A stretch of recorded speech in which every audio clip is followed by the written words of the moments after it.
Welcome to Geetha queen kitchen. ఇవాళ కొత్తిమీర గుత్తి వంకాయ కర్రీ చేసుకుందామండి. 1/2 కేజీ వంకాయలు, టమాటో, ఆనియన్, కోకోనట్, అల్లం వెల్లుల్లి పేస్ట్ కోసం అల్లం వెల్లుల్లి రెప్పలు. నేను వీటిని ముందుగా మిక్సీ పట్టుకుంటున్నానండి. టమాటోలు, ఆనియన్స్, కొత్తిమీర, అల్లం వెల్లుల్లి కొబ్బరి వేసి కోర్స్గా బ్లెండ్ చేసుకున్నానండి. దీంట్లోనికే పసుపు, రుచికి తగ్గట్టు సాల్టు, 2 టేబుల్ స్పూన్లు కారం వరకు యూజ్ చేస్తున్నానండి. దీన్ని నేను కోర్స్గా బ్లెండ్ చేసుకుని ఒక నిమ్మకాయ సైజ్ అంతా చింతపండుని ముందుగా నానబెట్టుకున్నానండి. ఈ స్టఫింగ్ అంతా కూడా ఘాట్లు పెట్టుకుని వంకాయల్లో వేసి పెట్టుకున్నానండి. తర్వాత కొద్దిగా ఆయిల్ వేసుకుని మనం స్టఫ్ చేసుకున్నటువంటి వంకాయలు ఉన్నాయి కదండి, వీటిని ఇందులో వేసుకుని మనం కొంచెం ఫ్రై చేసుకుందామండి. ఒక్కొక్కటిగా ఇందులో నేను యాడ్ చేస్తున్నానండి. యాడ్ చేసుకుని వీటిని సిమ్లో పెట్టుకునే ఫ్రై చేస్తున్నానండి. హైలో పెట్టుకుని ఫ్రై చేస్తే మాడిపోతాయి కాబట్టి సిమ్లోనే పెట్టుకొని నేను ఫ్రై అనేది చేసి ఒకసారి లిడ్ అనేది కూడా క్లోజ్ చేశానండి. చక్కగా ఆయిల్ ఇవన్నీ ఫ్రై అయిపోయినాయండి.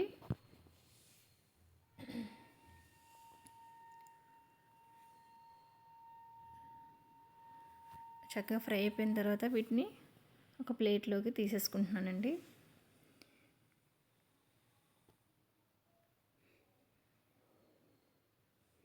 ప్లేట్లో తీసేసుకుని పక్కన పెట్టుకుని అదే కడాయి యూస్ చేస్తున్నానండి. మళ్ళీ అదే కడాయిలో కొద్దిగా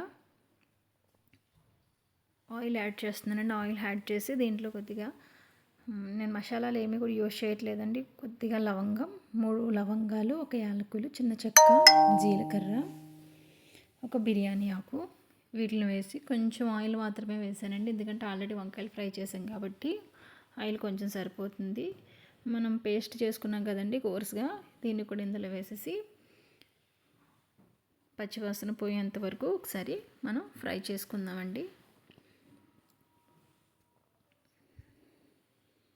ఈ ప్రాసెస్ అంతా కూడా సిమ్లో చేసుకుంటే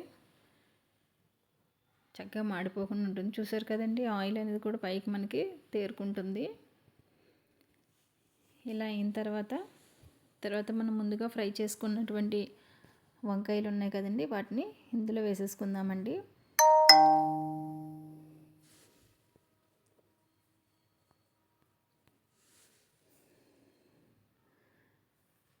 చింతపండు రసం కూడా చక్కగా నానిపోయింది. నేను చక్కగా మెదిపేసుకుని పక్కన పెట్టుకున్నానండి.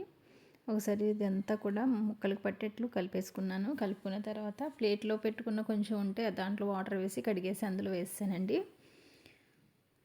నేను దీంట్లోకి చింతపండు పులుపు కూడా యాడ్ చేసేసుకుందామండి. మనం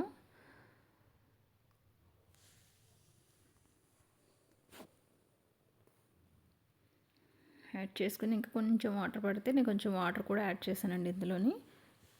మీ గ్రేవీ కన్సిస్టెన్సీని బట్టి మీరు వాటర్ అనేది యాడ్ చేసుకోండి.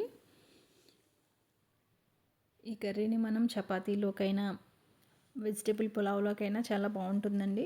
నేను కొద్దిగా కొంచెం కరివేపాకు కూడా యాడ్ చేస్తున్నానండి. కరివేపాకు వేయడం వల్ల చాలా ఫ్లేవర్ బాగుంటుందండి. ఒక 2 పచ్చిమిర్చిని చీలికలుగా వేసానండి. లాస్ట్లో కొద్దిగా కసూరి మేతిని కూడా యాడ్ చేస్తున్నానండి. కసూరి మేతి వేయడం వల్ల చాలా ఫ్లేవర్ బాగుంటుందండి. మీరు కూడా ఒకసారి ట్రై చేయండి కసూరి మేతి ఫ్లేవర్తో. అంతే అండి, చక్కగా వంకాయలు అనేవి అందులో బాగా ఫ్రై అయిపోయినాయండి.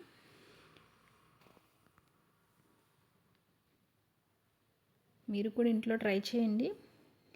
నచ్చితే కనుక లైక్ చేయండి, కామెంట్ చేయండి, సబ్స్క్రైబ్ చేయండి. మా ఛానల్ని ఫాలో చేస్తూ ఉండండి. ఈ రెసిపీ కనుక నచ్చితే మీరు కూడా ఇంట్లో ట్రై చేసి చెప్పండి. చూసారండి, ఆయిల్ అనేది మనకి పైకి తేరుకున్నది, చక్కగా కుక్ అయిపోయినండి. అంతే అండి, టేస్టీ కొత్తిమీర గుత్తి వంకాయ రెడీగా ఉందండి. Thank you for watching. Bye.